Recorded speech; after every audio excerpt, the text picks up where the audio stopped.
नमस्कार जी। आज चलते हैं उस रात की ओर, हिटलर की वह खूनी रात जिसने जर्मनी की सत्ता की तस्वीर हमेशा के लिए बदल दी।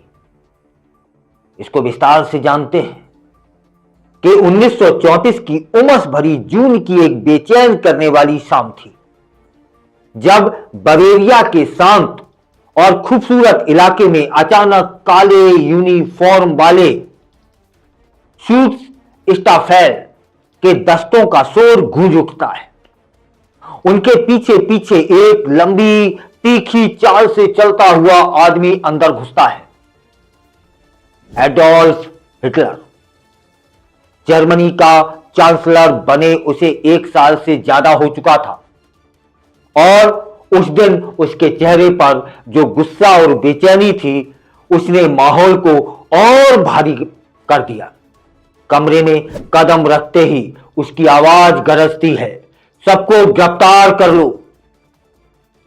इस एक आदेश के साथ जर्मनी की राजनीति, सत्ता और इतिहास की दिशा हमेशा के लिए पलटने वाली थी। यह वह रात थी जब सत्ता के नशे में चूर एक तानाशाह ने अपने ही साथियों, समर्थकों और पुराने सहयोगियों को मौत की गहराइयों में धकेल दिया था। सुबह होते होते फर्श पर खून सूखने लगा था और बारूद की तीखी महक हवा में तैर रही थी, जैसे रात ने इस धरती पर कोई बड़ा बदला लिया हो। उस नरसंहार को बाद में नाम दिया गया नाइट ऑफ द लॉन्ग लाइफ्स, एक ऐसी घटना जो 3 दिनों तक चली, जहां हर मौत योजनाबद्ध थी, हर हमला सोचा समझा था, हर गोली सत्ता के डर और तानाशाही की भूख की दागी थी। कहानी शुरू होती है जर्मनी की नाजी पार्टी के भीतर पनप रहे उस खतरे से, जिसे हिटलर अपने लिए सबसे बड़ी चुनौती मानता था। हिटलर का पुराना दोस्त, बियर हॉल पुट्स का साथी, अपने बढ़ते असर और ताकत से हिटलर को विचलित करने लगा था। स्टार्म ट्रूपर्स यानी ऐसे की संख्या लाखों में थी, और वे खुले में हथियार लेकर घूमते थे, जबकि जर्मनी की सेना राइक्सवेहर संख्या में बहुत कम थी। सेना भी रोहम्या से डरी हुई थी, और हिटलर समझ गया था कि अगर उसने अभी कुछ नहीं किया तो उसका बनाया साम्राज्य उसी के साथी छीन लेंगे। हिटलर बवेरिया पहुंचता है, रोहम्या और उसके शीर्ष कमांडरों को एक एक कर गिरफ्तार कर लेता है। कुछ को मौके पर गोली मार दी जाती है, कुछ को बाद में जेलों में खत्म कर दिया जाता है। बर्लिन में उसके दूसरे वफादार साथी गोइरिंग ने मोर्चा संभाल लिया होता है। पूर्व चांसलर कार्ट बॉन, जो कभी हिटलर की राह की रुकावट माना जाता था, उसकी पत्नी के साथ उसके बिला में ही गोली मारकर खत्म कर दिए गए। सेना के जनरल, राजनेता, पत्रकार, यहां तक कि कुछ निजी दुश्मन भी इस सफाई अभियान की भेंट चढ़ जाते हैं।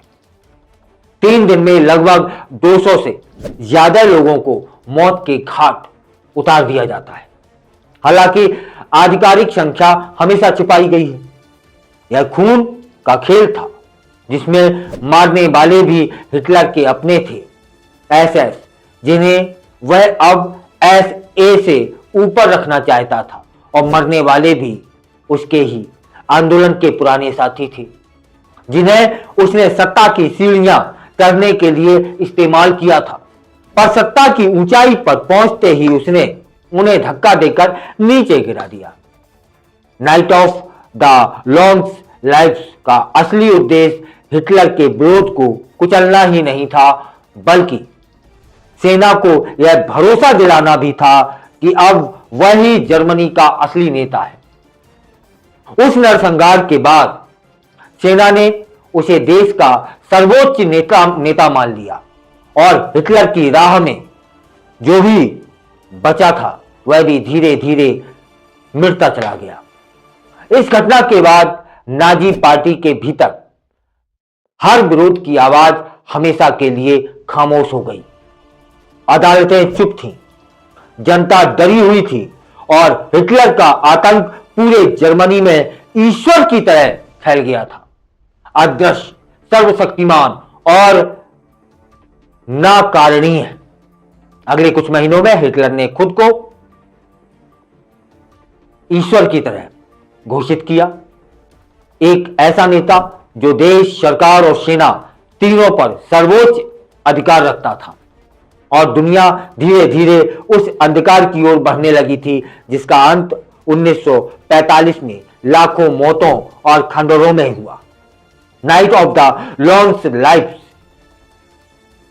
सिर्फ एक रात का नरसंहार नहीं था, यह एक तानाशाह की सत्ता की भूख का वह काला शख्स था जिसने जर्मनी को लोकतंत्र से तानाशाही में बदल दिया था।